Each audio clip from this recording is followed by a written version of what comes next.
What is up, everybody? Welcome to episode number 19 of Bettin N Boozin here on the HHH Racing podcast. I'm your host, Kyle Roscoe. And guys, we're halfway through the week of podcasts. We're halfway through, but this is marks the fifth podcast of the week for the HHH Racing podcast family. And in this one, we're going to be covering the Derby undercard stakes. And to clarify, that is stake races that are not part of the late pick 5 that ends in the Kentucky Derby, as that is what the main guys will be doing tomorrow night at 7 p.m. Eastern. As you see scrolling across the bottom, we are going to cover race 4, 5, 6, and 7, starting with the Derby City Distaff and ending with the ending with the Twin Spires Turf Sprint Stakes. So excuse me for not knowing it right off the top of my head, but some absolutely unbelievable competitive races and some really big names are running on the first Saturday in May, like it should.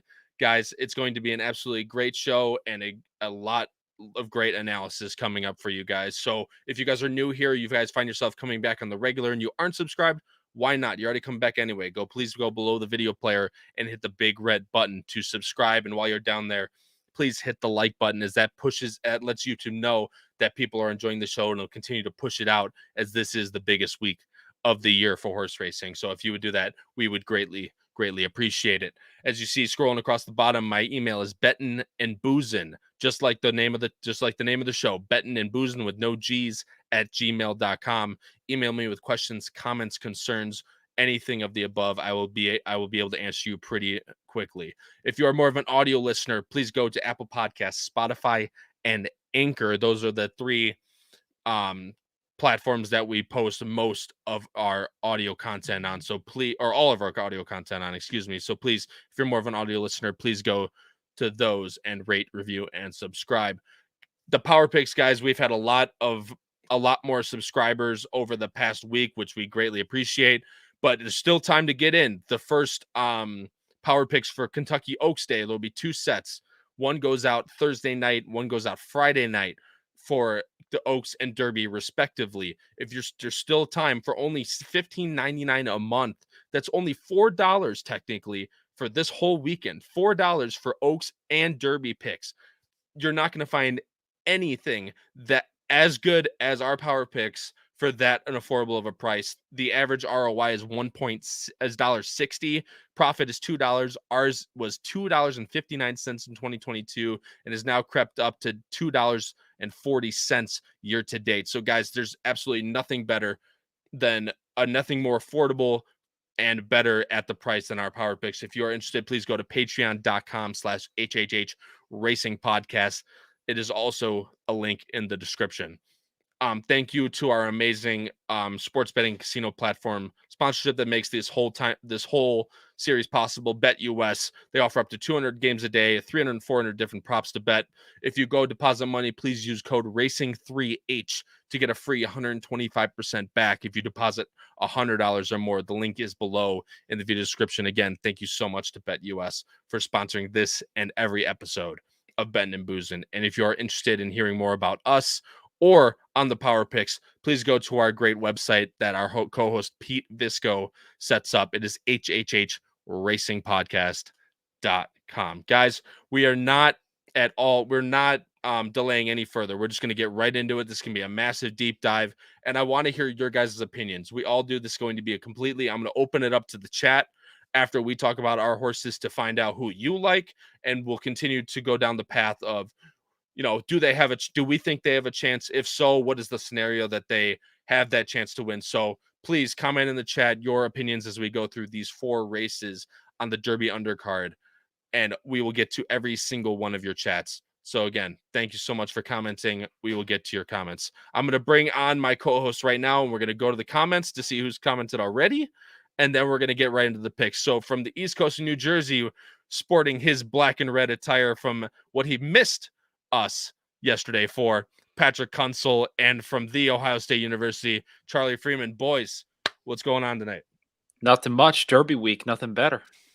Well, apparently there's something better. But Charlie was here yesterday. We went over our pace scenario and our early reaction to the Oaks post draw. If you missed that, that is on the podcast channel yesterday. It is under the Bettin N Boozin. It is episode 18. Guys, we're going to get right into it. So if anyone has a drink out there in their hand, cheers to you, my friends. I've been drinking beer. It's time to switch it up. I went for a good old Chris Vodka lemonade and what my dad calls yingies over on the right-hand side of my screen. For These the have been East Coast flowing since people the out there. Devils won last night. So Yeah, we're I bet. Yeah. He called me this afternoon. He's like, yeah, going for it. But thanks guys for joining the show as always. Really appreciate it. Barry O'Brien, just curious, where will the stars of Bettin N Boozin be watching the Kentucky Derby at this year? I'm gonna end it here. Patrick, where are you gonna be watching the Derby? I'll be at my neighbor's house hanging out in the backyard. It'll be a good time. Hopefully some nice weather. Charlie? But that'll be me. Oh, sorry. No, you're good.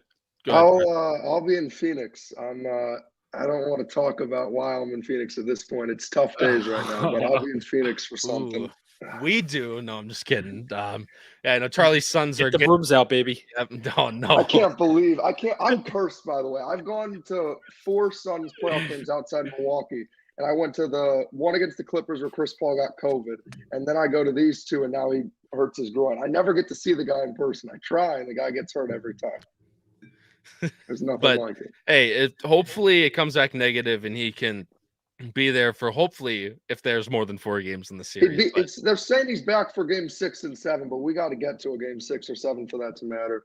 That's true, and obviously I might be joining you in Cancun, Kyle. I'm not. I mean, I know Patrick's going to be joining us too because the Knicks are frauds. But that's a whole. All right. We're moving on from the basketball talk. That's not why we're here tonight. But there's your Charlie take of the day. Stephen Vanderbrook is here. Good evening, gentlemen. And hey, very astute viewer, smash that like button, everybody. We would greatly appreciate it. Thanks so much, Stephen, for joining the show. Simon O'Neill, my friend, if I remember correctly, from overseas. Simon, thanks so much for joining the show. Greatly appreciate it. An absolutely amazing week, as always. Jim Polars had to run out unexpectedly last night. Enjoyed the show later. Looking for some real price horses for Saturday from Patrick and Charlie. Hey, I got some decent opinions. They're not all chalk, as we all come here for. We all come for the chalk, but I have some more opinions. Gas Station Sushi. I don't think I've seen that name before. Gas Station Sushi. Thanks so much for joining the show. Greatly appreciate it. Cheers to you, my friend. Michael Austin, as always, thanks for joining the show. Greatly appreciate it. Charles B is here. Thanks so much for joining the show. Penn State Scott. No love for the Sixers. MVP Embiid. And go ahead, Charlie. I already see you shaking your head on it. The East is just so bad, man. No one's good in the East. I mean, I respect Jimmy Butler for dragging those dogs as far as he has, but whoever comes out of the West is beating the East in 4 or 5, man. It's not even close. The Suns were healthy and playing anywhere near as good, and KD wasn't a fraud. They'd be fine. The Nuggets look good.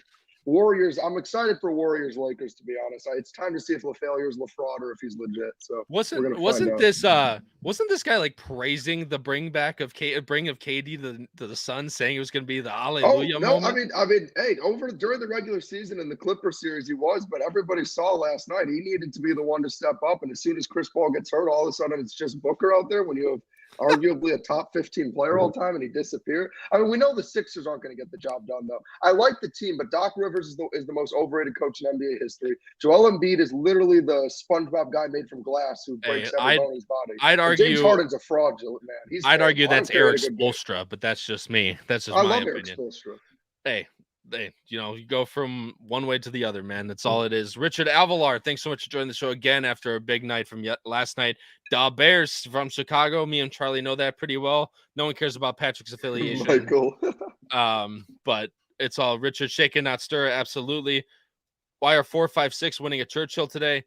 It's just that's the way just from past derbies, the inside posts are really tough at Churchill, especially in the derby, which my future bet just got hammered down a lot more now that my future bet drew the rail in the derby. If you know, but middle posts have always been good at Churchill, Charles. So hopefully that continues for a few guys on the other show who like someone in one of those posts in the derby. So Charles, thanks so much for joining the show. Michael Austin's going to be at Santa Anita every single day. Lon Garfield is here. Hello, Bettin N Boozin. Thanks so much, Lon, for joining the show. Greatly appreciate it. Simon is from London. It's late out there, Simon. I greatly appreciate you joining the show. Absolutely. Playing the Money's Gold Caravel Daily Double for 10,000. Hey, Money's Gold is that type of horse where I kind of just push back, but I'm not allowed to talk about those races, so I'm not going to talk about those races. But according to the boss, but that's the way it goes. God, everyone is just giving me crap about the chalk. This is horrible. But aren't we going to ask Charlie most important? Did he smash his final exams? That is true. That is true. Charlie just went away when the thing comes to him, but we'll get him back on afterwards. Guys, we're going to get right into pick fives. No more dilly-dallying about the first race is, in my opinion, this is your sub morning line, Michael, that it's really her race to lose. Like, it really is. When we go to it right now, it's the Derby City Distaff for $750,000 going 7 furlongs on the dirt. The heavy morning line favorite is Goodnight Olive, and a very deserving 4-5 for the Breeders' Cup champion with Irad and Chad Brown. Second choice, just to her outside, is Wicked Halo. Third choice in the 5-post in Matarea, making her second start of her 4-year-old season, I believe. Guys, I'm going to switch to the PPs right now, and as I switch to our picks, are we all going with Goodnight Olive? Put it in the chat if you think we're all going with Goodnight Olive in this spot. I'll give it about 10 seconds. I think I know what I would guess. As a betting man, and as how good Goodnight Olive is, I'm sure the chat of our very astute viewers will get it right. I think even those who have been, I think even those who might be heavily boozing, since we're betting boozing, still have enough of their whereabouts to know that we all went with the 2 on top. Yeah, but it's really is her race to lose, in my opinion. And Patrick, I'll let you talk first about her. But as you see, there is one outlier on the bottom of the screen, and that's who I'm going to next. After Patrick. But Patrick, go ahead, talk about why Goodnight Olive has her race to lose. Yeah, I mean, you look at the buyer speed figures alone. She's posted 2 100s, 2 back and 3 back in the British Cup Filly Mare Sprint, and then in the Ballerina up at Saratoga. And it's had a very impressive performance in the Madison last time out in the beginning of April. Just, romping the field, coming from a little bit off the pace. She's very versatile, can do whatever you want. Irad has multiple options with her. The only question that I bring up is the pace situation.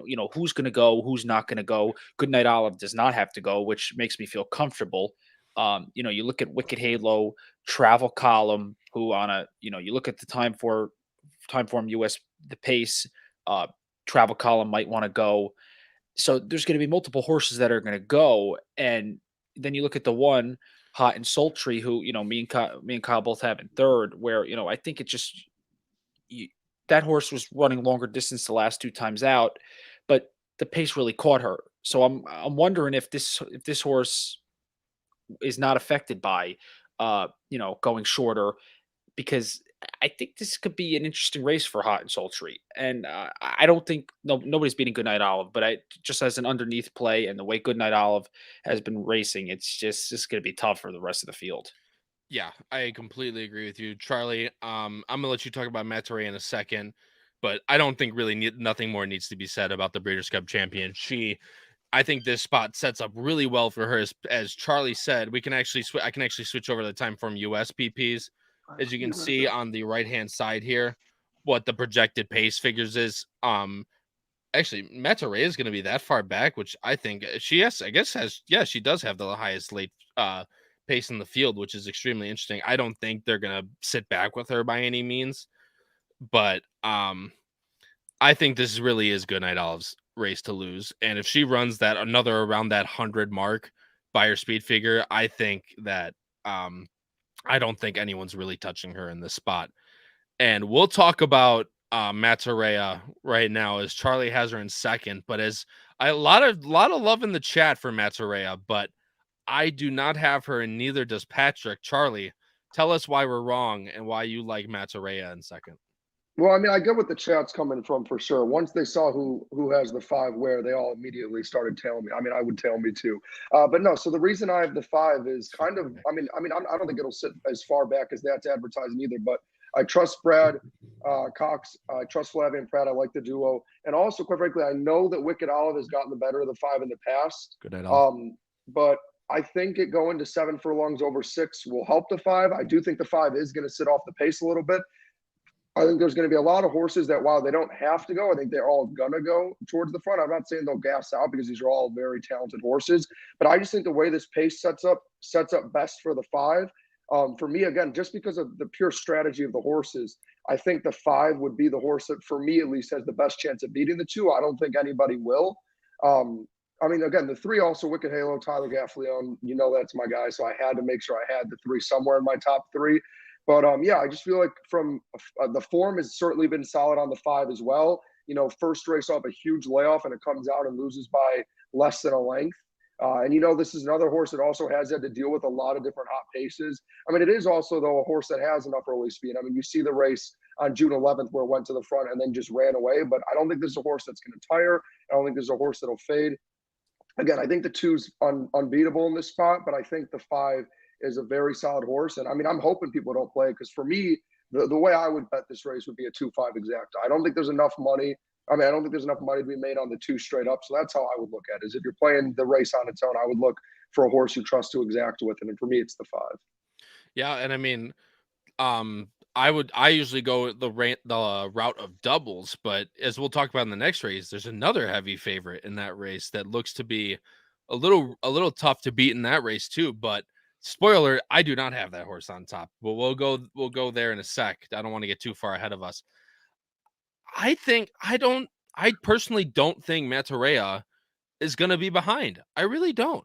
And I could be wrong, but I mean, both races that she's been behind were sprintier than this. They went 21 flat for a quarter last race, and she was 2 lengths behind. They went 22-2 on a very slow Saratoga course that had moisture in it back in the test, and she was behind. I will say that horse had no excuse. Yeah, I agree with that too. She ran in the 8 bells and they took her back that day, which would be beneficial to her. I don't know. I don't trust that they're going to hold this horse back too much. I think this horse is going to be top flight or very near. Yeah. And I think Goodnight Olive is just the better horse. I think in her best races, I think Matarea has really gotten it her way. And a lot of those ones you can see, this allowance race at Fairgrounds was all cold. The Beaumont, she sat right off the leaders. The 8 bells, she sat right back behind really just Wicked Halo in that race, who she didn't even sit behind Wicked Halo. But and then the Acorn, that was the race where Echo Zulu scratched, where me and Patrick were not very happy campers at Belmont that day. That was Belmont Stakes Day last year, where she went off at 2-5, 1-5, and never really even was tested in that race at all. So I think Matarea is going to take a lot of money, and I'm not going to trust her at a 3-1 price when I think there's better horses or horses that do what she does better. And that's just my opinion. And I think the horse that does it better is the deserving 4-5 favorite. And that's just my opinion. And I could be wrong. She's definitely a candidate to win, but I won't touch her at 3-1. I know you talk about a little bit of Hot and Sultry, so I'll just add on, and then we'll take some stuff from the chat and we'll move on, guys. But Hot and Sultry is that horse that I think from the rail, it almost feels like they have to send, but I'm not 100% sure they will. I almost think she's not going to be as fast as a horse like Travel Column, who really has no other choice but to just send. And she really has not been nearly the same as she is and what she's been in her best. I think Hot and Sultry is going to sit right behind Top Flight, and she gets first run. Is she as good as Goodnight Olive? I personally don't think so. The buyers actually indicate a jump up for this horse again, coming out of the Apple Blossom behind Clariere and Secret Oath, who's not bad company to be behind, even though she was 3 3/4. I don't know. This just seems like a price that for Matarea, who I'm not very confident in, who's going to be 3-1, and Hot and Sultry is going to be 6-1, 7-1, 8-1. I think based completely on price wise, I think this is a better play than Matarea. And I'm going to be wrong. Matarea is going to win by 5, and Goodnight Olive is going to run second, and that's the way it goes. But that's just my opinion. We'll see when it comes to the first Saturday in May, but I think Hot and Sultry is very interesting, as you do, Patrick, for underneath. And Rob N brings up a good point. Goodnight Olive is the only horse to race in the race and not have a win at Churchill. Wants her to go off at 4-5. I think she'll go off lower than 4-5 personally. I think you might even get 3-5 on this horse because Wicked Halo and Matarea will take money, but I think they'll probably take about the same money. I think Wicked Halo maybe a little bit more. Maybe you're looking at 3-5, 7-2, 4-1, or something around those types of odds. But like I said, I mean, Hot and Sultry has a win at Churchill, but that was back in July of 22nd in an N1X, where she kind of just inherited the lead. Wicked Halo has won really well at Churchill in the past, in the 8 bells, in the Leslie's ladies, and the 8 bells last year. Travel Column, like I said, she just really has never run back to those 90s back in 2021. I don't think she's necessarily the same horse, but Matarea ran well at Churchill in the Fern Creek and before, and in the 8 bells last year, of course. But like I said, I think she's kind of had it her way in those races. And then My Destiny just seems really slow personally, but she does also have a win at Churchill. Robin, your point is completely taken. I think it's a really good angle to look at, but personally, I think Goodnight Olive, Churchill's not a very deep course. She's not going to have to dig in too much, but I think she's just going to be skipping across the ground behind Top Flight and take him over at about the 8th pole or even beforehand when she tips out at the top of the stretch.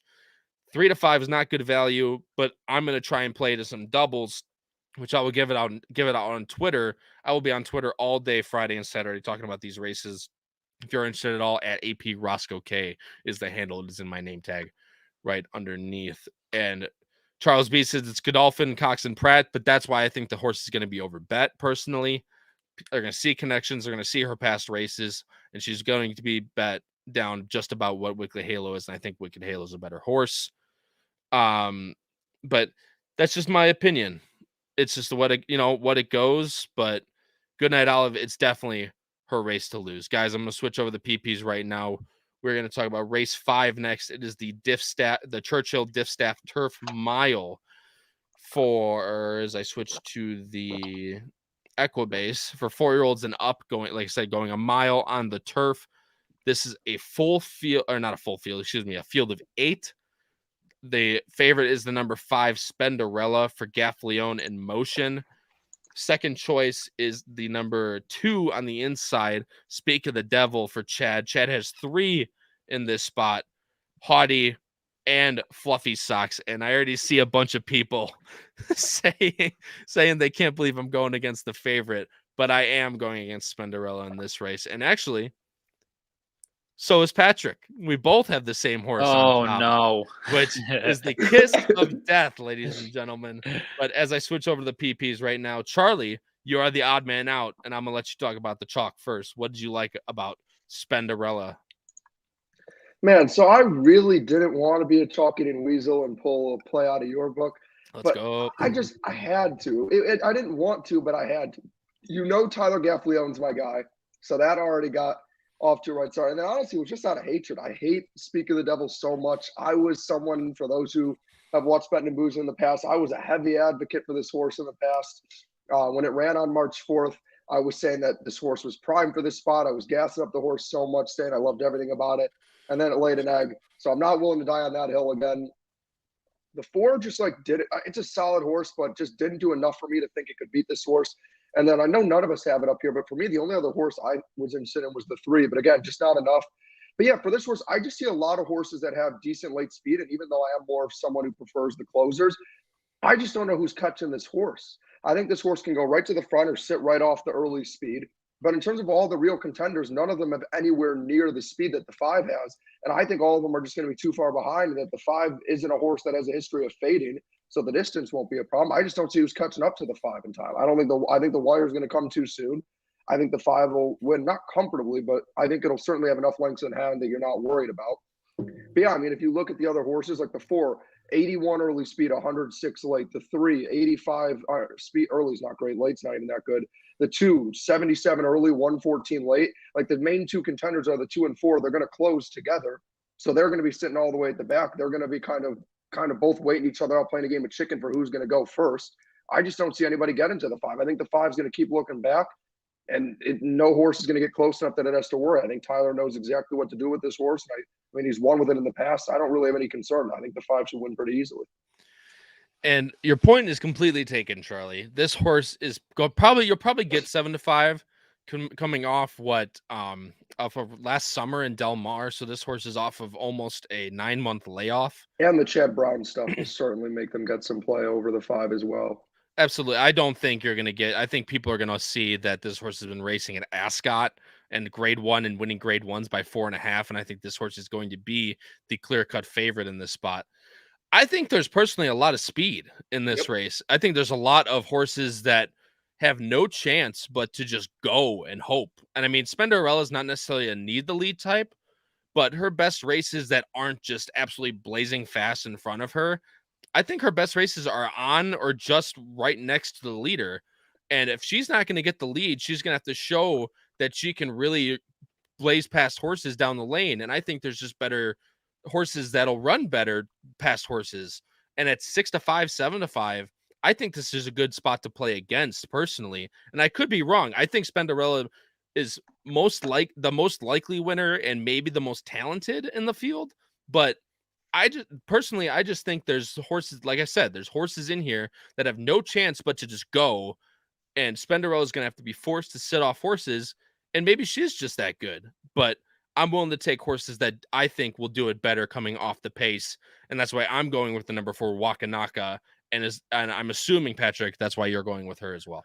Yeah, no, the pace is honestly a big factor in this race for me, especially with the number 3 Haughty for Chad Brown and Jose Ortiz. That horse is going to go to the lead. We know one of the Chad Brown horses is going to go to the lead. You know, when Chad has multiple horses, he always likes to send at least one. And you know, he's going to try and attack Spinderella any way possible. And that's where I think Wakanaka it sets up for. Wakanaka has a huge, you know, that last race in the Pegasus World Cup Filly and Mare Turf has a huge, you know, that race just did not fall the way Wakanaka needed it to fall. Was coming down the lane and had to put on the brakes. I'm not saying Wakanaka was going to win, but Wakanaka was going to be right there at the wire. And then you look back in the Fall Harvest at Keeneland. Awesome, ran fantastic. I think Billy Mott's going to have this horse fired up and ready to go, and at a decent price. Why not take a chance? Yeah, and I'll talk about Howard's comment in a little bit. You can see Wakanaka is the one in the green and red right here on the inside. Sweet Enough is on the inside. Look at just a massive checkup there, but she was definitely coming for with Joelle, and now she has to swing outside and just complete stop of momentum. Queen Goddess just got completely away with it. This was Pegasus Day, for those of you that don't know. And Howard's in the chat, so I can say this now is that horse was the absolute worst thing to happen to our day. That absolutely killed our day. We had a that was the pool party day, the second time at Crazy Poor, the Club Hawthorne Crazy Poor OTB. And we had Shantasara. Howard loved Lady Rockstar. We had Delika, we had Wakanaka, and as you can see, every single horse behind Queen Goddess who just slipped away at the top of the stretch. That's what ends up happening. But I think Wakanaka definitely would have been coming. Maybe not, like you said, maybe not to win, but definitely to be at least in the money for me. And he goes, see, there's the boss. You had to remind me. See, I knew it would get him, but I think without trouble, and that was first off a little bit of a layoff, might I add. I think second time off the layoff for Bill Mott, starting her 5-year-old season. I think this horse is definitely primed to run a really good one in this spot. And for the and not to mention Spenderella, as I mentioned, is coming off a really long layoff, even though she's working really sharp for Grand Motion, and Grand Motion has insane numbers coming off of a 180-day plus layoff. I think if there's one time you're going to beat Spenderella, it's going to be in this spot, which is a pretty tough spot to come back in, might I add. But obviously Motion has really a lot of faith in this horse, and rightfully so. I have the number 2 in third. You have the number 2 in second, Charlie. I'm gonna let you talk about Speak of the Devil. The boss brings up a really good point. Speak of the Devil might love Churchill. You can see on the PPs here. I'm gonna go full screen. May 7th of 2022 in the Distaff Turf Mile last year, She absolutely freaked that day in a cold pace, going 49-3 to the half mile in a mile turf race, sweeping by Wakanaka and in Italian that day, getting a 98, but just really just hasn't seemed the same since. No. Muted. Strike one. I don't know. It's tough for me. It's like you mentioned. I feel like obviously it has shown. I mean, again, I saw something in this horse. There's a reason why I was such a strong advocate for Speak of the Devil when it ran on March 4th. And I know it had, a bit of a layoff, and maybe, it just needed one. And I was, too confident in this horse that it didn't need one and that Chad had it ready to go right away. But I don't know. It's just like the problem was it wasn't even like it was that close. The horse never really showed anything for me in that race that got me excited, that had me believing it was ready to take the next step. Now, again, because of its crazy closing speed it's shown in the past, obviously the time form backs that with the 115 for its late pace. I do think this horse will get up for something. But again, I know there is other early speed in this race, but for me, all the early speed are those horses that are just going to go and then die very early on. That's why I still do think this is obviously it's the 5's race to lose, but that's why I don't think the 5 will encounter trouble. I think the other speed is going to run out of gas. And I know you mentioned it was a hot pace, but you look in the past, it did sit off a little bit. It was fine. I don't know. I don't know what the answer is with Speak of the Devil. Maybe it does find something. Maybe it doesn't. Maybe it needs more distance. But I still think there is something in this horse. I mean, I think also Chad Brown doesn't put this horse in this spot if he doesn't believe it's capable of something. And as Patrick mentioned, with Chad having multiple horses in this race, maybe he does try to help set things up for Speak the Devil more. And if the table is set right for it, maybe it does get it done. I knew because of how much I gassed this horse up and had so much faith in it, I had to at least back myself enough to just be like, I can't let one race make me entirely give up. So that's how I had the 2 and 2nd. Yeah, and that's why I have the 2 and 3rd. Is I think she is really talented. Jim brings up I'm going to bring up Jim's comment right now. Speak of the Devil has excuses.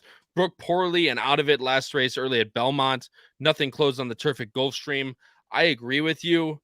I don't know if she's the same horse. She ran extremely well in France, comes over, runs and freaks at Churchill. Maybe she has with the off slow in the Belmont, but then comes back in 2023. Maybe she needed one, but she just runs a dud. And you can look on the right. She's just been eating money and every race since that Churchill race. And maybe she turns it around coming back, but which is why I respect her and I put her in 3rd. But she's gonna have to show it to me again that she can be a real force in Chad Brown's barn when he has 2 others in here, which one of them I really don't think has any chance to win. And the other one, if the pace completely melts down, I think she has a shot. We'll go over both those Chad horses and move on. Patrick, I'll let you talk about yours that you have in 3rd. But Speak of the Devil, for me, she's just gonna have to show it to me again that she can run like she did at Churchill. If she runs back to that number, that's definitely going to be good enough to win this race. But if only she can get the right trip, and Chad is going to have her ready second off the layoff, but she will take a lot of money. Yeah, I think this is a very much so like a prove it spot for the 2. I think this is kind of like not a last ditch effort. It's not like the horse is on its last legs and it's done.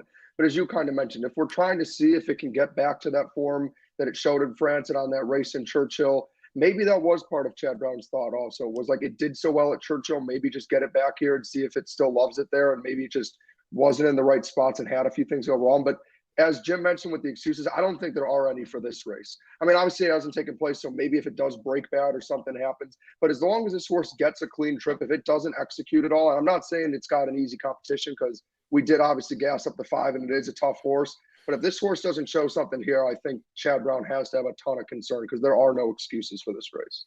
Yeah, and I mean, if she gets a really good trip and just doesn't run, then there will be questions to ask. Patrick, you have the number 7 Fluffy Socks on 3rd, but first I'm going to bring up a comment from Randy Burnham. Randy, I don't think I've seen your name before either. Thanks so much for joining the show. He's asking how much has the turf changed in relation to last year when the turf course was really not good at all at Churchill. And it's been playing pretty fair. If you watch at least the races at the beginning of the meet here that have been on the turf, Charles B hits on it. Turf's playing extremely fair. They did a really good job. The turf looks great. Whether it stays or not, obviously, is the question. But I think And obviously there is moisture in the forecast on Friday. So if it does end up raining, keep your eyes on the on Churchill's feed, whether it's yielding good, whatever the case may be, praying the rain stays away so we can get 2 really nice days of racing. But so far, so good. To your comment, Randy, again, thanks so much for joining the show. But Patrick, again, you have Fluffy Socks in third. Why do you think this is the best out of the Chads? I like the turn back in distance for Fluffy Socks coming out of the Rodeo Drive out in Santa Anita. That horse just a mile and 1/4 was not there for that horse, and I think the mile might be a little too short, but could be closing into a pace and has the talent. And I love that. I find it really interesting that Irad comes aboard this horse. Obviously, had different options with Chad. And did run at Santa Anita on October 8th, so we do have a long distance away from that race. But Chad will have this horse cranked up and ready to go, and I think this horse is definitely could pick up the pieces in second or third. Yeah, and actually, I wanted to bring up the point that I think this race. I mean, I know Chad sees something to turn this horse back to a mile. I think she might be better longer. I really do. Like I don't think the 1.25 mile race was necessarily that bad. But the 1.125 mile races is where she's run her really good stuff. I think that 1/8 mile just really helps this horse. Maybe she is really good at the mile. She hasn't raced at a mile since July of 21 back at Saratoga, and before that, where she run 2 really good races. You can check the PPs when you have them, but I just don't know if it's going to be enough distance for this horse to close into when Wakanaka's. This horse is going to be probably last going around the first turn. I think this horse is going to be your deep closer of the race, and whether or not she can get up at the end. But this is another one where she just takes so much money time after time again and just never gets the job done. She has a bunch of seconds. You can see in the top line, she has 17. She's 7 for 17 for second, and she has 4 wins and 2/3. But she's taken, I mean, the highest she's been since August of 2021 is 6.5 to 1, and that was in the American Oaks off the turf. Like, and I get it's Chad, and I get it's and Irad jumps on Fluffy Socks, which that's another angle that people will use to have this horse take even more money. Although Flavian Pratt rides Speak of the Devil and has for a long time, and Haughty I don't think is as good as the other two, but I think this horse is going to take a lot of money again. Yeah, Charlie, I know you want to say something. Yeah, no, I would say that's my concern with the 7 too. When I was looking through this, I mean, I love the 7 in terms of like from a consistency perspective. I mean, the figures are always there, but that was my thought too. Is I thought I was misreading the distance of this race when I saw the 7 was put in here because it just doesn't seem like the right distance. I feel like this is a horse that needs to be at like I feel like I know it didn't win it, but it does to me look like 1 1/8 is like the sweet spot for this horse. I know it didn't win there, but that's where it had its strong speed figures and close seconds. I think the reason Irad's on is like you mentioned. I think the 3 is going to be one that has to be wasted to just get sent. I don't think Irad wants to be on the horse that's taken one for the team. And then, as you mentioned, Flavian Pratt's been on Speak of the Devil more consistently. So if your option is between being on the horse that's going to probably be asked to go challenge the 5 and kind of just hang on for dear life until it gasses, or a horse where maybe Chad, since he does have it working well enough, can happen to find something, if I'm Irad, I'm taking that chance any day of the week. And I mean, again, from a consistency perspective, the figures have been there. But yeah, I think if this was 1 1/8 mile, you could argue to take the 7 to win. But I don't think in a mile, I don't think it has enough. And I know the pace will be decent, but I think the problem is the closers that are meant for this pace, like the 2 and the 4, are going to be a few lengths ahead of it. But that extra early speed they have is going to make the difference. I don't think the 7 is going to get there in time. I think it could be a horse you get to show, but even then, it's not worth betting because, like you mentioned, it's going to take the money anyway. Yeah. It'll probably close it closer to 4 to 1. And are you really betting a 4 to 1 horse to show her and it's not worth the risk? No, it would be a play underneath in an exact or a trifecta. Exactly. But again, where's the value? This horse is going to take a lot of money. I think this horse goes off no higher than 4 to 1, at least no higher than 9 to 2. Agreed. And I mean, like I said, I just think the horse is better longer. And I know I saw a comment in the chat. I'm going to go find it right now. I believe it was by Jimmy Tuyas.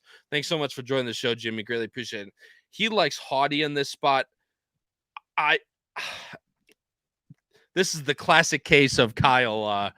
I need to see it again You because think we're getting 24 and 5 in for the first quarter of this race?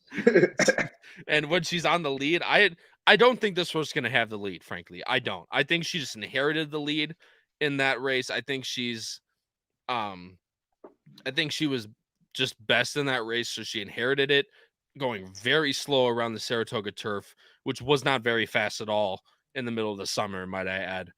And freaked with a 95 buyer.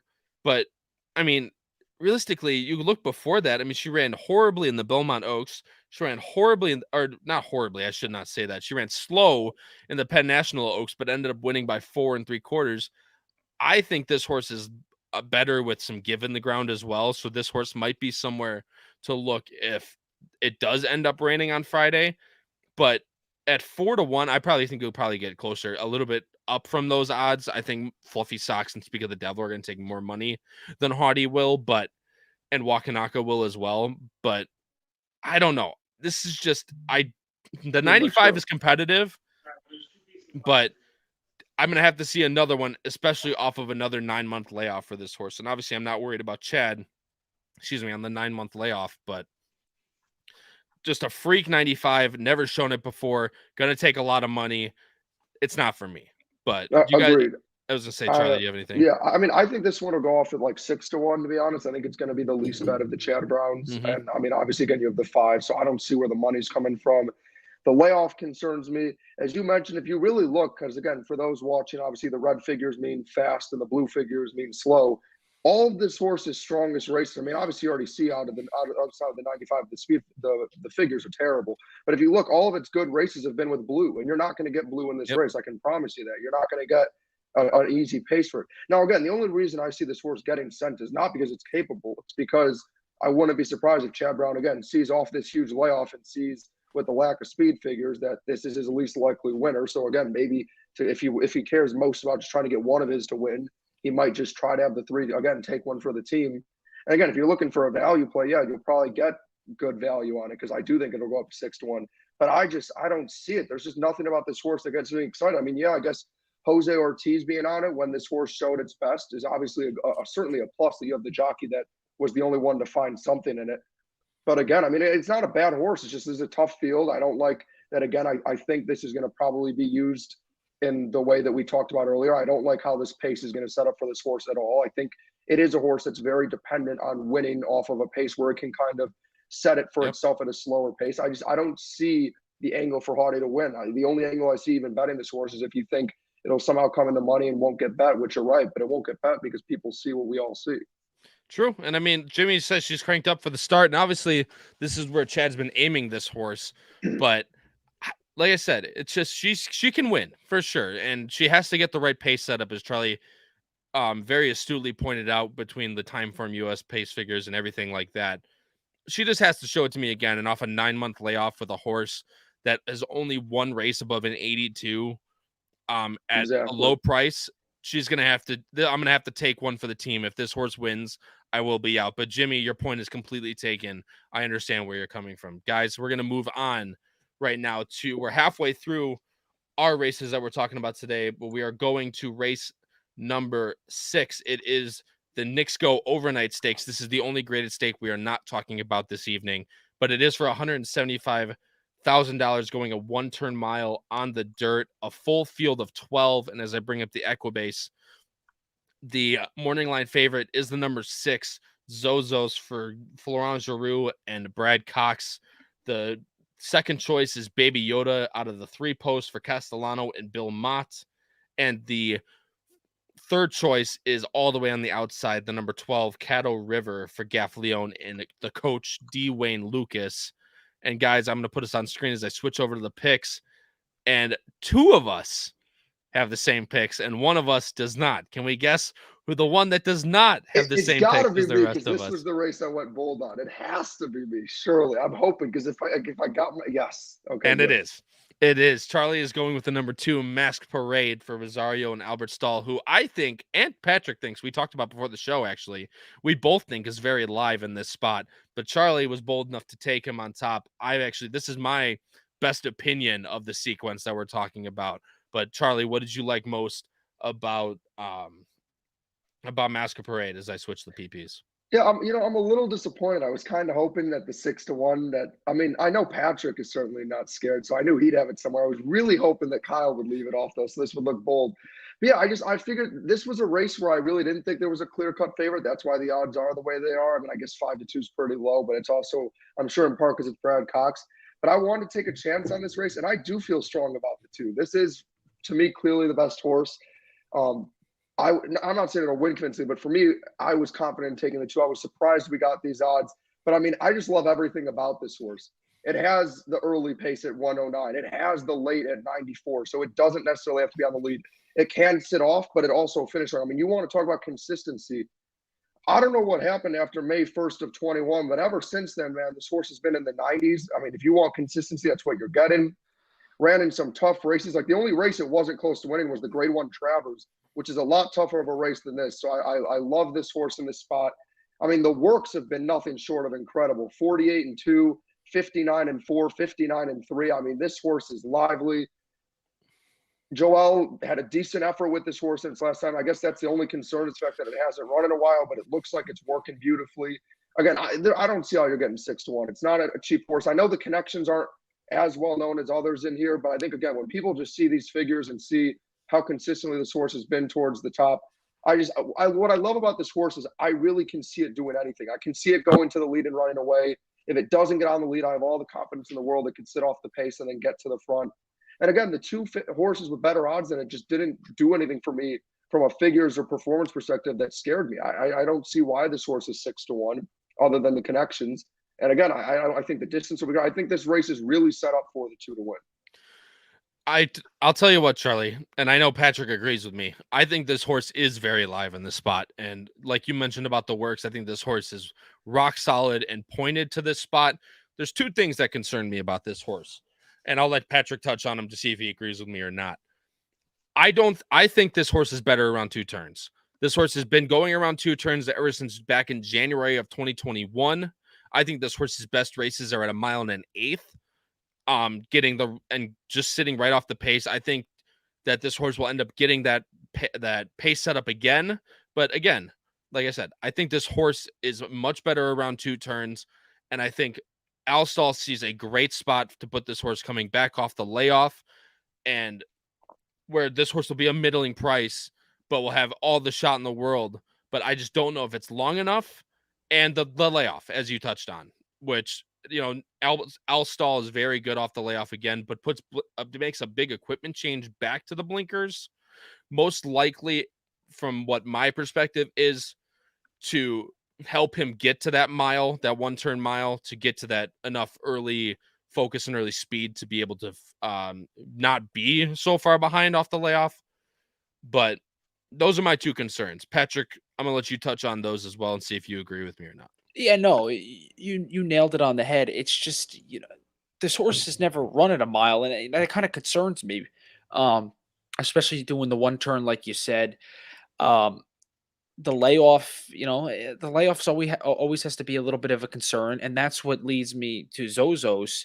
Brad Cox could have had this horse on a layoff, but decided to run him in that optional claimer at the fairgrounds on March, and oh my God, dazzling performance. Easy, yep. Won it with ease, and I think that that's just putting this race on a platter for Zozos. And I'm not saying that the horse is going to romp the field. I just think this is Zozos' time to win this race. Like, this is a spot where the field isn't too deep, and Zozos should be looking at this mile race at 1-turn mile and just be sitting pretty with it. Yeah, and I talked to Patrick before the show just briefly on some of the stuff that we're going to talk about today, and I love Zozos in this spot. I love him in this spot. Came back, Cox got a little bit. He put him in Louisiana, didn't run very well, turns him back to a mile, and optional claiming, runs extremely well in a very live race, might I add. Both horses, all 3 horses right under him, came back to win. 5-Star General won the Evangeline Downs Mile, going 1 turn. 5-Star, wait, no, I just clicked on 5-Star General. Mailman Money came back to win another optional claimer at Fairgrounds. Ali, my boy, came back to win a claimer at Keeneland, actually. I remember that race. But out of a very live race with very live horses. Again, probably not to the caliber of the horses that he's running against here, but I think Zozos is going to be a lot better at a mile. And coming off that 100 buyer performance, again, you can argue that it was against Optional Claiming Company, and the point is completely taken. But I think jumping off that 100 buyer, newly turned 4-year-old season for Zozos, I think that this horse is extremely live in this spot for Cox and Giroux. I think he sits a great spot just behind, like just front of mid pack, just off the leaders, tips out the top of the stretch, goes by, wins by 2 with another 100 buyer. And I think I really do think this race just sets up perfectly for him. And there goes the man himself. I don't know what happened to him, so I apologize, but he'll come back eventually. It's the good old, it's Ohio State. That's what it is. I'm blaming it on that. It's the Ohio State internet. But Charlie, geez, I just said that. Patrick, you have Caddo River in third, who Richard Alvalar really likes in the chat. I have him nowhere. Charlie has him nowhere. I think the 12 post is going to be a little bit hard for this horse. And I clicked on Dwayne Lucas's name on accident. But what do you like about Caddo River? Yeah, I really didn't know what to do with Caddo River. That was my problem. The post scared me, like you said. The horse has been training fantastic for the coach. It's, part of I don't want to be beat by this horse, thinking this horse runs, a couple races back and, beats this field, on or near the lead, sits right off the pace, which this horse could very well do from the outside post. So, I just felt like if I was going to, I needed to have this horse on. I'm going to have this horse on my tickets. I think this horse is a safe bet to hit the board.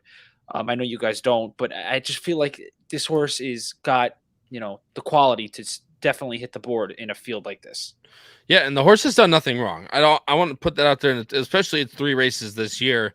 2 against Optional Claiming Company, comes over to the Dwayne Lucas barn 2-back, runs a really good race against Frosted Grace, who, if you remember who Frosted Grace is, came back to win a really nice race at Oaklawn, a nice Optional Claiming race at Oaklawn next time out. I believe that was on one of their big days because I recognize the name of Frosted Grace, and then Perfect Flight, who's also in this spot. Look, the pace did Caddo River no favors in the Oaklawn mile, and I think Ricardo just punched the button a little early, didn't get up to Hopper. Hopper just ran away with it at the end, but this horse is definitely live. The 12 posts going to have to work out a trip out there from the outside because this horse has tactical speed and is going to want to be near the front. So on the horses, Capuna is going to need to go to the front. Noble Drama is going to drop far back. Knee Deep in Snow is going to want to be forwardly placed. And the not number 7. Zozos is going to be formally placed. So the horse has a little bit of speed to his inside that he's going to have to navigate. But if he can get to the top flight, he's definitely a player in this spot for sure. And I have the number 3, Baby Yoda in third. Charlie, you have the horse in second. I'll let you talk about Baby Yoda and I'll add on to whatever you say. Yeah, so I mean, I'm certainly taking a risky approach with this race, knowing that I'm going against Brad Cox on the favorite, but I'm kind of just banking on maybe that horse just benefited from being in an easy field as a warm-up, and that the figures kind of, over-exaggerated, because if you look at it before, the 6 really hasn't been that impressive. But yeah, I'm obviously taking a risk going with 2 horses that are off long layoffs, but I mean, I guess the angle I kind of took is I think this is one that could, again, choose to sit off the pace or go right to the front. I have a feeling the 2 and the 3 are going to be spending a lot of time together, so I just got to hope they kind of don't ruin each other's races. But I kind of liked both their styles where, again, they are ones that can go to the front but have enough late pace that they don't tend to fade or run out of gas. So that's kind of what I'm just sort of banking on, is I think that they'll have more in the tank than the 6, and I don't even know if the 6 will have enough to keep up with them, quite frankly. But yeah, I mean, if you look at Baby Yoda, I mean, I think Bill Mott's going to have this one ready with Javier Castellano on it. Obviously, it's clear-cut 2 best efforts were both with Javier Castellano, even though it was all the way back in October. Has showed clearly on October 7th, at least, that it has the ability to get on the lead and then just completely run away and get clear. So yeah, I mean, the figures have been impressive. I certainly think that the 3 has enough talent, has the right connections, that it can win this race for sure. I wouldn't surprise me for a second, but again, I just wanted to be bold. Felt bad that I tried to go so chalky last time. And on top of that, when we said all that stuff, you and me, about how the chalk was supposed to happen and these horses were clearly going to win, so that's why we had to do that. Of course, all the chalk doesn't end up winning, and it's a disaster. But yeah, I think the three's, it's obviously been in some tough races as well. I think Baby Yoda's a very capable winner. Yeah, I really don't know what to do with this horse. I really don't like this horse, and I've never liked this horse, frankly. Like when this came to the Forego at Saratoga, then it went to Belmont. Belmont at Aqueduct, excuse me. And then ran in the Kelso. This horse just eats a lot of money, never gets up. I was actually between the three and the horse that the chat's going nuts about right now. Justin Mastari, I'll get to yours in a second. I just can't. I cannot have any faith in, not much faith in this horse at all. And he might set a good trip in this race. Newly turned 5-year-old coming off a layoff for Bill Mott, but gets Castellano. I don't know. I don't know what to do with this horse, frankly. I have him in third because the numbers fit, and if he sits a good trip, he definitely can have a chance to win.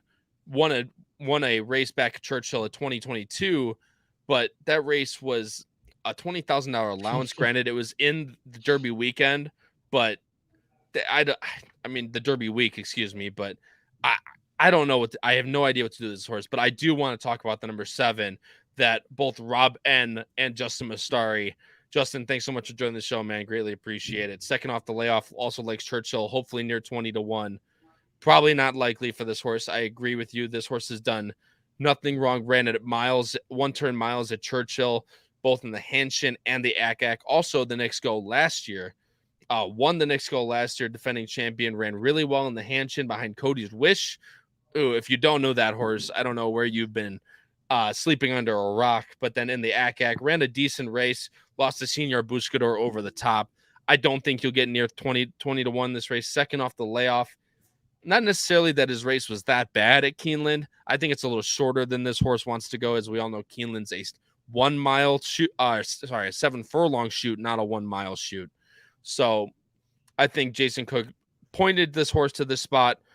The optional claiming 100K was just a prep for this spot at the Knicks Go.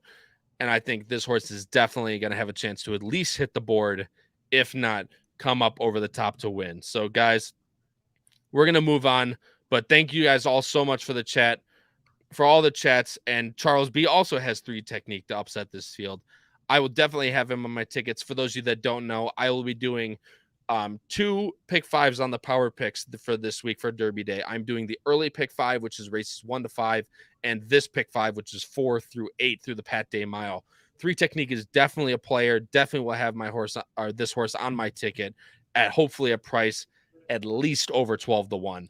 I think you'll get that, but I don't think you'll get the 20-1. Guys, the last race in our sequence is the 7th. It is the Twin Spires Turf Sprint Stakes, which we all love turf sprints. I know we all do. It's the way we got to go about it. The boss assigns us races, and he always gives us the sprints he doesn't want to talk about, which is always the turf sprints. So, guys, I'm switching over the picks now. We are all completely different. This race is wide open. I got 6 horses I like in this field. I mean, you want to talk about open? Man, the number 4 is the morning line favorite, Big Invasion for Rosario and Clement, a very soft morning line favorite. The number 10, Arrest Me Red, is the second choice, and I believe the third choice is the number 7, Nothing Better, from Manny Franco and Juan Duarte. Like I said, this race is extremely wide open, and as I switch over, Charlie, I'm going to let you talk about Arrest Me Red first, as I have him in third. Actually, Patrick has him nowhere. So I think that's extremely interesting. I want to hear Patrick's case for that one. But what did you like most about Arrest Me Red, other than it's trained by Wesley Ward? Oh my God, Charlie went with the Wesley Ward horse. I know, it's that crazy. Had nothing to do with it. Surely. But obviously, you see Wesley Ward with Irad Ortiz, that gets you excited. Honestly, for me, I'm going to be honest, people. I wish I would do it more often, and I will be going forward. It's something as I've learned more on this show and in this game, the benefit of watching replays, and that's honestly what had me land on Arrest Me Red. Obviously lost to Bad Beat Brian, who's in this race, and honestly, what I saw from that horse was, obviously it doesn't say anything in the notes about a bad trip, but I think it was. I know it's an outside gate again, but I think just Joel didn't do the best job with this horse. I think it didn't have the most ideal trip, but then on that stretch, the horse was flying. Now, I know, again, that was at 5.5. So is this one. So it's not like it's getting some extra distance. But I just think if Irad can have this horse a little bit closer up and get a little bit cleaner of a trip and not have to deal with so many horses and go so wide and just get positioned better, and I trust that Irad can and will do that. I mean, the way I saw Arrest Me Red flying down that stretch late, I feel like if it has that kind of kick, and I think it is more than capable of showing it does, I just don't see how, I mean, I'm not going to say I don't see it losing this race because there's so many contenders as we'll hit on. But to me, it looked in that effort like it's the best horse in this race. So I think if it can get to that, it's good. I mean, you look at from a figures perspective, I mean, this horse hasn't had a bad race since its first 3 of its career. After that, I mean, it's been in the 90s or above its entire career. So from a consistency perspective, I also love that. I honestly wouldn't be surprised if this one goes off of the favorite because of the connections. But yeah, no, Arrest Me Red really has me sold. It's also a bit of a rare horse for Wesley because, you know, while he does have a lot of sprinting, he tends to always have the horses that have to be right on the lead. You know, he usually has the ones that they go right to the front and then they run out of gas. And that's another thing that excites me about this horse is this is a much more diverse Wesley Ward horse where it doesn't have to be on the lead and then you just got to hope that the wire gets there. This is a horse that can sit off that pace and come flying late. And you look and you're like, oh my God, was that a Wesley Ward horse the way it just ran? But yeah, I think this horse has all the talent in the world. Love Irad on the horse as well. You can see, I mean, its best 2 races of its career had Irad. I think if anybody should be on this horse, it's Irad. I love the 10 in this spot. Yeah, and look, this horse always runs its race. I know when Howard and the guys were talking about it for the Shakertown on April 8th, which I believe was Bluegrass Day. Mm-hmm. This horse always runs consistently and always runs his race. Whether it's good enough to win, obviously, is the question. But the only bad race it's run in the last 3 years, basically, has been last year's Breeders' Cup Turf Sprint, where Caravel won it, 50-1 or 48-1, going wire to wire, and this horse was right up with Caravel and just never. I don't think that's what this horse is necessarily best suited for. Agreed. I think this horse is just behind Top Flight. I think Arrest Me Red's very live in this spot for Wesley, especially second off the layoff for a 5-year-old season. I think this horse has every right to improve back to his 100 buyers and is definitely very live. Especially getting Irad, you're going to get a lot of money taken, but I do think the number 4, Big Invasion, will end up being the post-time favorite. Patrick, we're going to your top pick, who's the number 11 outside, who I actually think is also very interesting in this spot for Pratt and D'Amato, coming off a 6.5 on the downhill win in the San Simeon. Patrick, what do you like most about Motorius? Yeah, Motorius in the San Simeon, that was a downhill turf sprint race. But to be honest with you, I really do not care. That horse looked very impressive in that race. I like the outside post. I know this horse is going to be stalked, so it's going to have to tuck in on a spot. But I think Flavien Prat, if there's one jockey that I want to do that, it's Flavien Prat. And it's just, this horse has drastically improved after every race, is shipping in from California. Phil D'Amato is absolutely crushing it so far in 2023. And I'm going to get a price. It's going to sit right outside Arrest Me Red, who, to be honest with you, Arrest Me Red, I mean, it's, these last 3 races, I get, was rallying late in the Shakertown. But to be honest with you, I just really didn't see it much. I had Bad Beat Bryant. I had that horse in the pick 5 and the Illinois connections. Yeah, it's just, I didn't see much from Arrest Me Red. Yeah, sure, the horse was rallying late. I'm fine. I get that, and I get Caravel's not in this spot. I just think with the turf sprint, you got to look at different options and see horses that are doing things that are different. And I think Motorius is the type of horse that this could be this horse's time to shine. I think this horse will just get looked over, frankly, which is why I have this horse in second. I know the argument will be that the 6.5 downhill at Santa Anita plays more like a mile, and it is definitely fully taken. I think this horse definitely is better with distance, but this horse has won going really short at Del Mar. Granted, it was an optional claiming company again, but this horse closed really well at 5. I think this horse can do it at 5.5. Usually this is the play against for me, these horses coming from the West Coast to the East Coast. But D'Amato, especially to Keeneland this year, has really he's only brought live horses over. He was looked over at the start of the meet, and then as time went on, people really started taking kin to his horses, and rightfully so. He had over a 40% win rate, I think, at Keeneland by the end of the meet. Didn't take very many horses over there, but struck at a very, very high rate. And I think this horse is just really interesting at a price. I think this horse is going to be looked over a little bit coming from the West, wanting longer. Whether this horse is good enough to win or just good enough to get up in your exotics closing late, I think that Motorius is not a horse to be taken lightly. And Richard Alvalar actually says that Motorius is ponying for the Breeders' Cup Mile. That doesn't surprise me. As I said, the Santa Anita turf downhill plays more like a mile, just like Kentucky Downs. Their 6.5 plays more like a mile. It's generally that type of same thing. But the other thing I wanted to touch on in the chat was Arrest Me Red. Also by Richard Alvar, was Arrest Me Red, Barbaros owners. That is correct. Lyle Stables were the owners of the late great Barbaros. So Richard, thanks so much for the comment. I greatly appreciate it. And I want to stop before I move on, guys, because I am getting a lot of shit in the chat right now for no reason whatsoever. I don't know why everyone is just jumping on me, but Howard goes, shocked that Kyle doesn't have the one on top, fits his betting profile. Let's just take a trip up to the one, shall we? You bastards. No balls.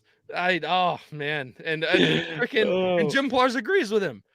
I'm getting shade. I'm getting so much shade in the chat. I know Howard said he's just kidding. He's just giving me crap, and so is Jim. Even the two Go Bears Go. Nobody? Wesley Ward. I know.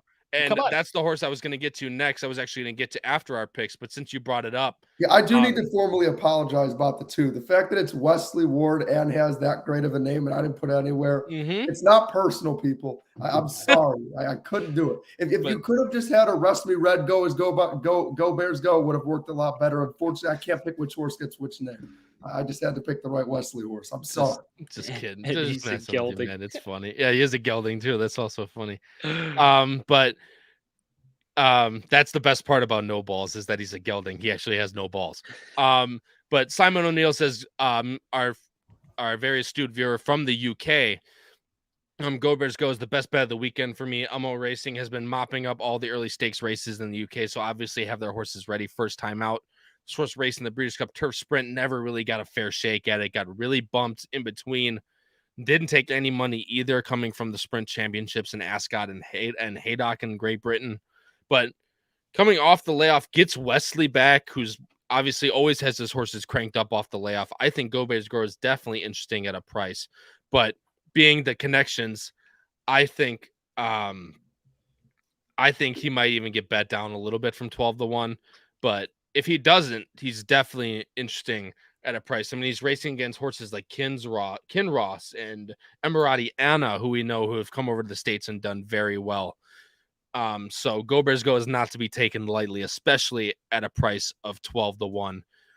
I have the number 4 Big Invasion on top, guys. And this horse is just the favorite, really? He is the favorite. He is 7-2, but very soft. It'll be very close between the two. Agreed. I think Big Invasion will get favoritism just based on the races he's run last year at Saratoga. This horse always runs his race and is always giving it everything he has for Clement and Rosario. This is the horse that Howard and I and Tony were talking about.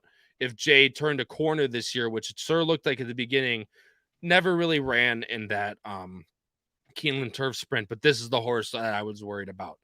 Big Invasion comes back off of a 6-month layoff for Clement in the Silks run at Gulfstream, which, as Jim pointed out earlier in the chat, has not been was not favorable late spring for closers. Just absolutely blew by everybody, and a really good horse in Karatari. And then Yes, I Am Free, who came back and ran an absolute belter in at Gulfstream Park. Next time out in a handicap for 60K, and he's a very nice horse. And Big Invasion goes past a horse like him and now comes to this spot, which is a much harder spot. Do not get me wrong, but I think this horse is going to sit mid-pack and is going to have a lot of run coming down the stretch. I think Clement's going to have this horse ready. This horse is 6 for 7 at 5.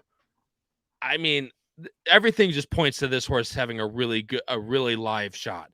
Mr. Consistent. Yep, exactly that. And really, again, the only horrible race it's ran in the past 2 years has been at Kentucky Downs. And we all know whether Kentucky Downs is a track for horses, whether you like it or you don't. There's What a no shit in show of between. a track. I mean, So weird. it really is. It's just, it's the ups and downs. Horses either take to it or not, which is coincidentally my handicapping angle when I bet Kentucky Downs. Is I always love horses that have performed well over the track before, but not talking about Kentucky Downs. Yeah, that's on a complete tangent. That's what.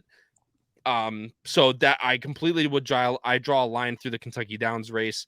Second off the layoff for Clement, I think Big Invasion is extremely live in this spot. And if I get that 7-2, that's going to be a very juicy 7-2 for me. Another battle of the midway out, Richard. I love it. And Caravel beats this group. Jerry Kreiner, I haven't seen your name before. Thanks so much for joining the show. Caravel beats this group. Bad Beat did all the fighting versus Caravel and held off Arrest Me Red. Not one mention of Bad Beat Brian. Oh, I want to touch on Bad Beat. And we are going to touch on Bad Beat Brian because obviously this is a very big, this is our obviously very deep dive, and this race is very wide open. Charlie, I'll let you talk about Bad Beat Brian, who's the number 6 in this spot, who again ran very well in the Shakertown matches. And a thing that I find really interesting, which is I think what people really looked over at Keeneland. Granted, he's been racing in a lot easier spots, but this horse had great turf back numbers and runs back to what he ran in the Woodford. Yeah, so what excites me about the 6, I kind of had the same angle as you, Kyle. I really do think this race is between the 10 and the 4 in terms of like the clear-cut 2 contenders, but then after that, there's a whole bunch. Yep. I mean, there were 4 horses I want to touch on, and I know we're doing a deep dive, which is why I'm happy. There were 4 horses I was picking between for my last spot, and ultimately, I just wanted to go with the one that I thought would be the most different. But I love the 6. I mean, for starters, I got to give the Arlington shout out. I know we don't see the Arlington races, but with Chris Amy and Brittany, those are 2 Arlington legends. So obviously, I respect the 6 for that. But yeah, I mean, as you mentioned, I mean, obviously went off at a crazy price at 40-1 last time out. But yeah, I watched this highlight, the highlights of this race, and this horse had no trouble going to the front going against a very talented favorite. Stayed up that whole time. Normally, people watching this race probably like, oh, the 40-1 at the front, you're used to that. That's the one where you cheer it on, and then right when you get towards the turn, you just see that one retreat all the way to dead last, and you're like, well, nice job. You came, you said hi, thanks for coming. But that's not what Bad Beat Brian did. The horse stayed up there. Kind of unexpectedly. It's not like it came off some layoff or something, but, if you looked at this, you would have kind of assumed after that great race for the grade 2 in Keeneland that, it hit its peak, well done, and then it was sort of dropping off the face of the earth and you live with it. And then it pulls this 99 figure out of nowhere and shows it does still have more in the tank. I do think this is a legit contender. For me, this is a horse I'm absolutely hammering in my different exactas and trifectas and underneath plays. I think you will, because as much as I love the connections, unfortunately, not everybody's an Arlington fanboy. So I do think you will get good odds on this horse as well. Absolutely would be a horse that I would bet on its own as well as like a show, or even if you feel risky enough, a place bet. But no, I think the 6 is a very lively horse in this field. Absolutely. I mean, again, since I have Arlington in my heart, I certainly would sprinkle a few on it to win too, just because I'd like to take pride in the connections. And Chris Amy's one of my favorite jockeys ever. He's an OG, but yeah, I think Bad Beat Brian is a very talented horse. I don't think it's a 15-1 horse. You might get those odds, but I could 100% see why people would bet this horse. I just think this horse has really good turf form, frankly. Ran back. Maybe the horse just really likes Keeneland, which it could be the case, but I mean, just pairing up 99s back on the turf. Right. I mean, I wouldn't shove this horse short by any means. And I wanted to point out Justin Mastari, who commented in the chat. When we were talking about no balls, was Riv wins the other race he's in later, which of course he's talking about the Kentucky Derby with 2 fills. And Justin, like I said, I appreciate you joining the show, my man. But I mean, I don't know if no balls has any chance, but I do like 2 fills in the Derby, and we'll talk about it tomorrow when we give our predictions for the Derby, which will be at 9 p.m. Eastern as always. But like I said, I found the comment funny. And when the NHC champion of 2021 talks, you listen. So Justin, again, thanks for joining the show, man. Greatly appreciate it. Charlie, you said you had a few more horses to talk about. I'll give you the floor. And then before Patrick has the 13 in his picks as well. Yeah, I mean, I guess the 2 horses, I'll just touch on them briefly because I didn't pick them, but the 7 and the 9 were the 2 outside of my 14 that I didn't put on that I thought about. I mean, obviously with the 7, you're not getting that great of a price compared to the other ones that I was gassing up. But I mean, yeah, you look at its races again, you talk about consistency and good figures. You talk about a horse with a lot of that 122 early pace. Certainly, this horse has the ability to go right to the front. I mean, got to see if it'll hang on. You do have to, like, again, as I talked earlier against that 3 earlier with the blue figures hurting it. With this horse, you see there's been a lot of hot paces that it's had to deal with as well, which is obviously a big green flag because it shows that if there is a lot of pace, which there could be in this race, that the 7 has been able to hang on and not falter to it in the past. Obviously not a cheap horse either, so certainly interesting. I mean, maybe it would want a little bit longer. It looks like it does kind of like that. I mean, its best race was at 6, but it's had some good efforts at 5 and 5.5. That was all I really wanted to say about it. Nothing better. Wanted to touch on it quickly. And then Oceanic. I mean, I actually wasn't even looking at this horse.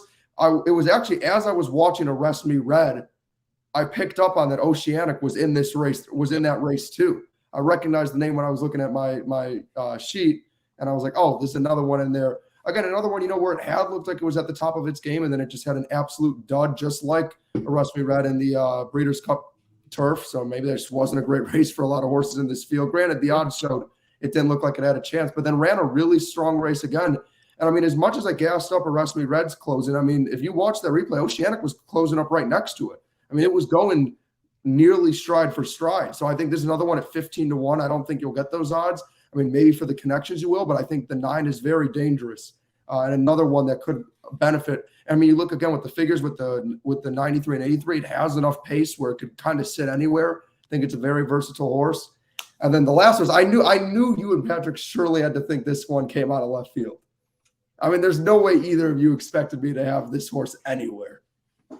Well, I'm interested to see why the hell you like him. Honestly, I just wanted to take a chance because I figured this is the horse I think is coming in third. Why not? I mean, the work, I know it's California, but the works are still ridiculous. I mean, a 58 and a 46, come on. I don't care that it's California. That's still fast enough to me to get me excited. I mean, it ran this last race out of nowhere. You look at its figures before it switched trainers, and this horse has no business being in this race. And then it runs an 86, which is respectable from a 62, and then jumps to 100. And by the way, folks, you're reading that right. If you look all the way to the right, it says new track record. This horse broke the track record with its last effort out. So, I mean, you want to talk about a horse coming in with great form, with great speed, with great pace lately. And I can't lie. I liked that when I saw the replay. Looked great. Had strong kick to hang on. And I also liked that it was a gray. I love my gray horses. But again, I just took the angle of, look, I know it's got a bad post. I know it's running from California, but you're going to get a price on it. I'm sure. I don't think you're getting 15-1. I think you're getting more than 15-1 on this one. But I just figured, why not take a shot in the dark on this horse and throw it in somewhere? And I do think this horse could surprise. I don't think it'll win, but it would not surprise me if this horse keeps building off its form and just gets to the front and ends up just staying up there enough to hang on. It would. I mean, look, and you look at the distance it ran at 6.5. So I mean, the distance isn't going to be a problem either. Yeah, I mean the what people are seeing is it's the post. I mean, you're gonna have to overcome a 14 horse field from the 14 hole.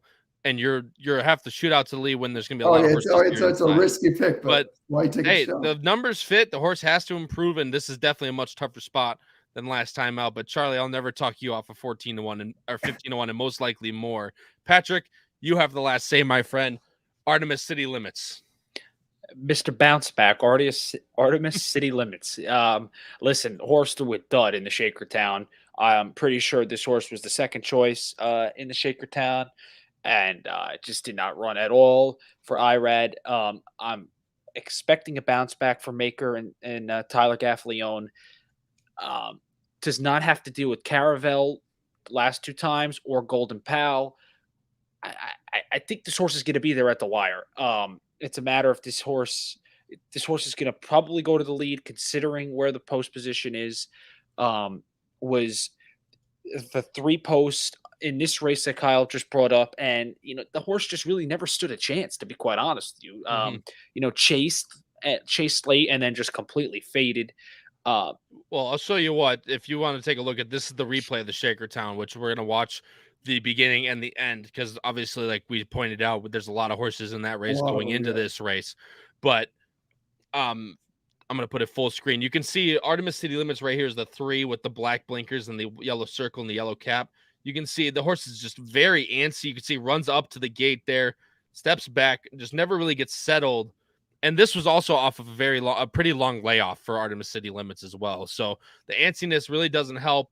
Gets caught up in a pretty good speed deal. This is, of course, Caravel right here in the Qatar Racing colors. I'm going to speed it up to the end here. You can see Caravel jumps out to the lead. Bad Beat Brian is right here. And then all the way on the to outside Jim of the and to Jim and Howard, I'm sorry to replay this again for you guys, but you can see Arrest Me Red is the 12 coming in. Oceanics, the 9, or the horse right here to his inside, which I believe is the 10. Yeah. Arrest Me Red just runs his race.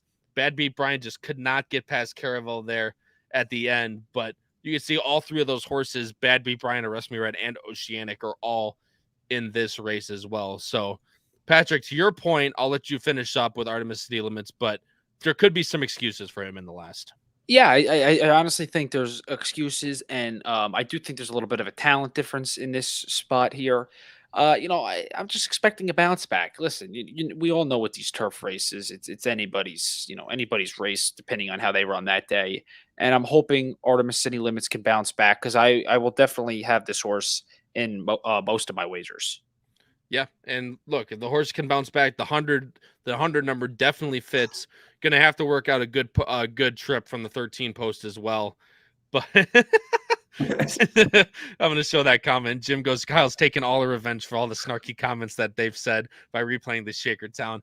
That didn't even cross my mind, but you get what you give. It didn't Jim. cross That's his all I'm mind. saying. It It didn't. I didn't. promise you. I just wanted to replay because there's all the horses. But again, you get what you give, Jim. But I'm just messing with you guys. The banter is always welcome, but the horse never got a fair shake off the layoff from the Breeders' Cup Turf Sprint, where the horse didn't really run that bad, might I add. The horse's back numbers fit as long as Maker's going to have this horse ready. It gets Gaffleone. Going to have to work on a trip. Yeah, and ran his best. Both numbers, both 100 buyers were with Gaffleone as well, as Charlie just pointed out. This horse could definitely be live. Just again, has to work it out from all the way out on the 13 hole. Guys, thanks. This has been an absolutely great show. To all the comments in the chat right now. Thank you guys all for joining in. It's been an absolutely great show with a bunch of chat interaction. That's what I want this show to be, is to be able to be almost a, just basically a round table with the chat involved. Want to hear your opinions, and we'll obviously give our opinions on what you guys think of the race and how we think it's going to set up. I just I'll actually end with Gary's comment. One more thing on Artemis City Limits. He said perfect trip, no hang on, or Bad Beat Brian, excuse me, is who he's talking about. Also, I agree with you on Bad Beat Brian that he did have a perfect trip, but Caravel is the Breeders' Cup champion, came back, run an absolutely standout race. You can definitely argue that the horse did hang for sure, but I think Bad Beat Brian just matched up previous turf numbers, and I don't think he should be taken lightly, especially at 15-1 or higher. But that's what I'm saying. But guys, thanks so much for everything. It's been an absolutely great show. But again, we will be back again tomorrow. The other guys will be back at 7 p.m. Eastern to go over the late pick 5 that ends in the Kentucky Derby, and they will give their final Kentucky Derby picks tomorrow. Our Kentucky Derby picks will also come right afterwards as we go over the 2-day pick 6, which includes 2 days on Oaks Day and 4 races on Kentucky Derby Day. It's going to be an absolutely great show. I hope you guys can make it out, as that is where our feet are to the fire for both our Oaks and our Derby predictions. And again, I just can't say thank you guys enough. It's been an absolute blast. This started from nothing. Howard and I came up with the idea. Obviously, the 2 great co-hosts said they wanted to do it with me, but this has been, in my opinion, our favorite show so far, and it can only get better as tomorrow we have an even bigger show. So, guys, thanks to you, thanks to the chat. We will see you guys all tomorrow at 9 p.m. Eastern for the 2-day pick 6. It has been your host, Kyle Roscoe. Thanks, everyone. Have a great night.